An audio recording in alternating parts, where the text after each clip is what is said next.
बिस्मिल्लाहिर्रहमानिर्रहीम। अस्सलाम वालेकुम स्टूडेंट, कैसे हैं?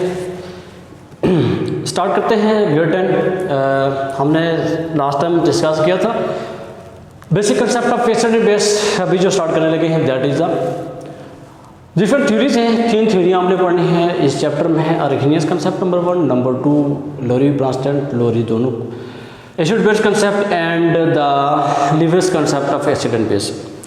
अब तीनों साइंटिस्ट ने थ्योरी डिफरेंट पेश की, क्योंकि एसिड और बेस के बारे में हर साइंटिस्ट की अपनी डेफिनेशन है और आप लोगों ने सब ने याद रखनी है। सब की डेफिनेशन को एक जगह कंबाइन करके याद रखनी है। Let's start. पहले समझते हैं 3 थ्योरी के बारे में बारी बारी। एक थ्योरी को आज पढ़ेंगे, फिर हम नेक्स्ट थ्योरी, तब आपको क्लियरली समझ में आ जाएगा कि हम इन तीनों थ्योरी में डिफरेंस क्या है, तीनों थ्योरी क्या कहती है। तो स्टार्ट करते हैं। सबसे पहले Arrhenius concept of acid and base 1787 में इन्होंने ये कंसेप्ट पेश किया था। इन्होंने एसिड और बेस दोनों की डेफिनेशन को किया था कि एसिड क्या होता है और बेस क्या होता है। एसिड के बारे में इन्होंने डेफिनेशन की थी substance that which dissolve dissociates in aqueous solution to give hydrogen ions. देखिए सब्सटेंस क्या होते हैं? प्योर फॉर्म ऑफ मैटर, ठीक है, pure form of matter called substance which dissociate, जो कि क्या करते हैं, ब्रेक डाउन हो जाते हैं। डिसएसोसिएट किसके अंदर होते हैं? इट्स मीन्स क्या होगा, किसी चीज़ की ब्रेक डाउन हो जाती है, ब्रेक डाउन। अब डिसएसोसिएट का मतलब होता है टूटना इन एक्वस सॉल्यूशन, किसी भी एक्वस सॉल्यूशन के अंदर। वर्ड एक्वस का मीनिंग होता है वाटर। इट्स मीन्स के वाटर के अंदर सब्सटेंस कोई प्रेजेंट है, वो सब्सटेंस वाटर के अंदर क्या करते हैं, डिसएसोसिएट होते हैं। इट्स मीन्स आयोनाइजेशन का अमल होता है, आयोनाइज हो जाते हैं। अगर यूँ समझें कि फॉर एग्जांपल हमारे पास ये वाटर है, ठीक है, वाटर प्रेजेंट मौजूद है। इस वाटर के अंदर हमने कोई सब्सटेंस बाहर से डाला। अब सब्सटेंस कौन सा है हमें नहीं पता, बट अगर हम सब्सटेंस का पता लग जाए, HCl हम फॉर एग्जांपल हमने इसके अंदर डिजॉल्व किया, वो HCl क्या होगा? अगर हम नेक्स्ट इस डायग्राम को फॉलो करें तो HCl हमें जो नज़र आएगा वो बेसिकली इस फॉर्म में आएगा, आयोनाइजेशन के अमल में होगा। आयोनाइजेशन आयोनाइज हो जाएगा। इट्स मीन्स हाइड्रोजन आयंस के अंदर और क्लोरीन आयंस के अंदर हमें एक्स्ट्रा मिलेगा। Hydrogen ions, chlorine ions, hydrogen chlorine ions, hydrogen etcetera, ये हमें इस तरह डिजॉल्व फॉर्म में मिलेगा। ये वाटर के अंदर क्या हो जाएगा, डिसएसोसिएट, ब्रेक डाउन हो जाएगा, आयोनाइजेशन का अमल होगा, आयंस के अंदर तब्दील हो जाएंगे। और क्या देगा, जो मेन चीज़ आपकी वो हाइड्रोजन आयन देगा, H+। हाइड्रोजन आयंस मीन्स क्या होगा, हाइड्रोजन प्लस चार्ज होगा। अब यूँ भी कर सकते हैं, aqueous solution to give H positive, इसमें क्या होगा, हाइड्रोजन आयन ही होगा। तो अभी हम इसके एग्जांपल लेते हैं।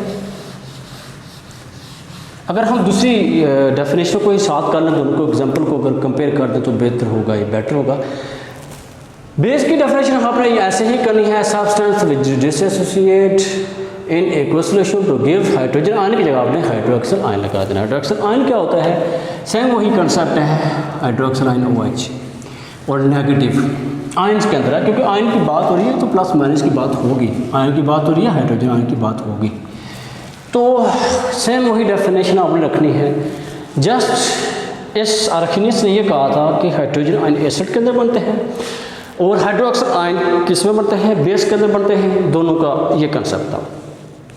अब हम एग्जांपल लेते हैं। बेसिकली एग्जांपल हमारे पास क्या है, अगर हम HCl को लें, फॉर एग्जांपल HCl हमारे पास प्रेजेंट है, जब हमने इसको एक्वस सॉल्यूशन के अंदर डिजॉल्व किया इन वाटर के अंदर, इस मीन्स क्या कहा, हमने वाटर के अंदर डिजॉल्व किया, आयोनाइजेशन का अमल होगा। आयोनाइजेशन का अमल का ब्रेक डाउन, तो हमारे पास हाइड्रोजन और hydrogen ion plus chloride ion, chlorine ion, तो हमारे पास ये इस तरफ बनेगा। तो इस मीन्स क्या होगा, हमने एक्वस फॉर्म में लिया था, क्यों आपने लिखना है बेटा, याद रखिएगा, लिखना है, इसको नहीं बोलना, एक्वस फॉर्म में।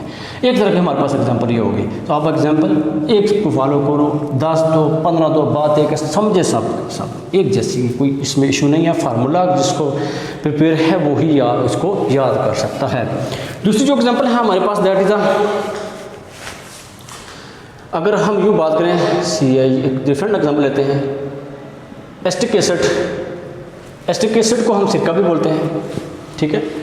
अब ये अगर वाटर के अंदर क्या होता है, डिसएसोसिएट होता है, तो इसमें आयोनाइजेशन का अमल होगा, इसमें हाइड्रोजन आयन क्या हो जाएगा, सेपरेट हो जाएगा आयन के अंदर, और हमारे पास बचा ये तो हमारे पास क्या होगा, एसिटिक एसिड में आयनाइजेशन का अमल ऐसे होगा। एक और एग्जांपल लेते हैं HNO3। HNO3 भी ले सकते हैं आप, ये भी सेम वही एक्वस आपके साथ लिखना है आपने। तो हाइड्रोजन आयन NO3, क्यों NO3 आपका नेगेटिव चार्ज में प्रेजेंट। तो ये हमारे पास हो गया एसिड किसके पॉइंट से, आर्कीनियस कंसेप्ट के बारे। आर्कीनियस ने बता दिया कि जब भी क्या होता है कि सब्सटेंस अगर वाटर के अंदर डिजॉल्व होता है तो हाइड्रोजन आयन देता है। H+ आपको क्लियर नजर आ रहे हैं कि हाइड्रोजन आयन हमें बता रहा है कि वाकई ही इसमें इस तरह का अमल होता है, किसके अंदर, एक्वा सॉल्यूशन के अंदर। अगर हम एग्जांपल लें, नेक्स्ट अगर हम बात करें किसकी, अगर बेस की बात करें तो हमने ये बोला डेफिनेशन कि ऐसे सब्सटेंस जो क्या होते हैं वाटर के अंदर डिसोसिएट होते हैं, एक्वा सॉल्यूशन के अंदर तो क्या होते हैं, हमने ये बोला कि हाइड्रोक्सिल आयन देते हैं। तो हाइड्रोक्सिल आयन के सबसे बेस्ट एग्जांपल अगर आप देना चाहें तो सबसे पहले, क्योंकि बार बार रिपीट भी होगी, सोडियम हाइड्रोक्साइड को ले लें। देखिए सोडियम हाइड्रोक्साइड, अब हमने क्या करना है, यहाँ पे एनालिसिस का अमल होगा जब इसको हमने ये भी एक्वा सॉल्यूशन के अंदर ही लिया है, बात याद रखिएगा दोनों में। तो रिवर्सिबल रिएक्शन का आपने लगाना है, और वाटर के अंदर जब हमने डिज़ोल्व किया तो इसमें क्या होगा, सोडियम और हाइड्रोक्सिल आयन सेपरेट हो गए, सोडियम आयन और हाइड्रोक्सिल आयन। तो ये हमारे पास कौन सी चीज़ें हमें गेट करनी है, hydroxyl ion, it's mean basical base, ये हमारे पास बेस है। ये किसका, आर्कीनियस कंसेप्ट का आपने ये ऐसे बताना है। और बेशुमार एग्जाम्पल हैं, डिफरेंट एग्जाम्पल अगर लेकर चेक करें, इसको अगर हम डिसोसिएट करें, इस तरह के कोई एग्जाम्पल अगर आपको ऑब्जेक्टिव पॉइंट ऑफ व्यू से आ जाए, एक्वा सॉल्यूशन सबके साथ लिखना है, एक्वस AQ, ये भी एक्वा सॉल्यूशन के अंदर वाटर के अंदर जब डिजॉल्व होगा, देखें सबसे पहले कैल्शियम में चार्ज+ का होता है, हाइड्रोक्सिल आयन ये ब्रेकडाउन हो जाएगा हाइड्रोक्सिल आयन पे नेगेटिव, बट हाइड्रोक्सिल आयन कितने नंबर हैं, 2 नंबर हैं, 2 नंबर ऑफ मोल्स, ये आपने लिखना है। और भी है जैसे एल्यूमिनियम हाइड्रोक्साइड, इसकी एग्जांपल दे सकते हैं, ठीक है, AlOH3 आप ये भी दे सकते हैं। तो इससे नहीं घबराना कि इतना लंबा चौड़ा काम है, नहीं भाई, आपने जस्ट सेपरेट करना है एल्यूमिनियम प्लस और हाइड्रोक्सिल आयन नेगेटिव। तो यहाँ पे हाइड्रोक्सिल आयन कितने नंबर है, 3 नंबर है, सबके साथ एक्वा सॉल्यूशन आपने निकाल देना है। ये हो गया इसका कंसेप्ट एसिड और बेस के बारे में।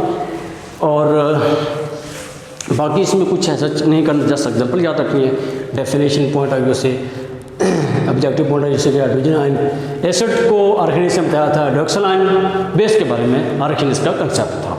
तो इसके बाद जो मेन इस टॉपिक के साथ रिलेटेड है वो साइंटिस्ट जो है ना, इन्होंने दे दिया था एसिड और बेस के बारे में। इन्होंने जस्ट एक चीज़ फोकस की थी, वो क्या थी कि एसिड और बेस में एक्वस सॉल्यूशन को लिया था। बट कुछ ऐसे साइंटिस्ट थे, ऐसा होता है जब एक थ्योरी आती है, दूसरा साइंटिस्ट इसको रिसर्च करता है क्या इसकी प्रूफ है नहीं है, तो दूसरे साइंटिस्ट को आए, उन्होंने ये बोला भाई कि आपने सिर्फ एक्वस सॉल्यूशन को डिस्कस किया है, आपने नॉन एक्वस सॉल्यूशन को नहीं डिस्कस किया। हमने अभी तक जितने भी पढ़ी हैं एग्जांपल, सब में हमने एक्वस सॉल्यूशन को यूज़ किया है।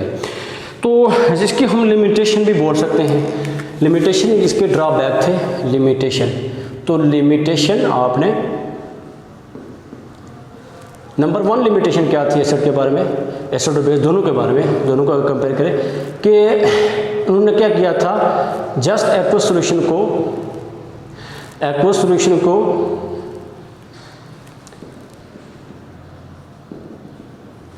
डिस्कस किया था, और नॉन एक्वस सॉल्यूशन को क्या किया था, नॉन एक्वस को नहीं डिस्कस किया था। इट्स मीन्स पहले ये थ्योरी फ्लॉप समझी जाती थी कि नहीं, आपने सिर्फ नॉन एक्वस सॉल्यूशन मीडियम को नहीं यूज़ किया और सिर्फ एक्वस मीडियम को यूज़ किया, ठीक हो गया एक्वस।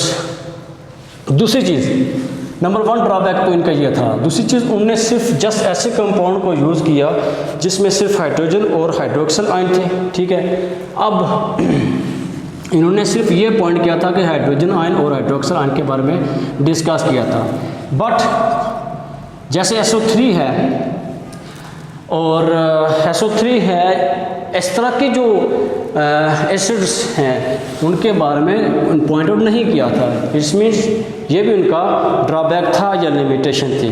और ये हमारे पास इन्होंने ये डिस्कस किया था और SO3 हो गया NH3 के बारे में पॉइंट आउट नहीं किया था। इन्होंने जस्ट ये पेश किया था कि हाइड्रोजन आयन और हाइड्रोक्सल आयन, तो ये इनका लिमिटेशन है। और इसके बाद क्या हुआ, जब इन्होंने ये दोनों लिमिटेशन होगी, उसके बाद मज़ीद साइंटिस्ट को क्या हुए, उनके लिए रास्ता साफ़ हो गया कि अब हमने एक्वोसिमेडियम के अलावा भी कुछ लेना है। वो जो साइंटिस्ट थे वो अगले साइंटिस्ट के बारे में पढ़ेंगे, वो थे ब्रांस्टन लोरी कंसेप्ट। उन्होंने इनके बारे में उन्होंने क्या किया था कि इसको मज़ीद इम्प्रूव करने की कोशिश की थी। और जो पढ़ते जाएंगे थ्योरी आपको समझ में आती जाएंगी। अल्लाह हाफ़िज़, अपना ख्याल रखिएगा। नेक्स्ट थ्योरी के साथ हम आएंगे।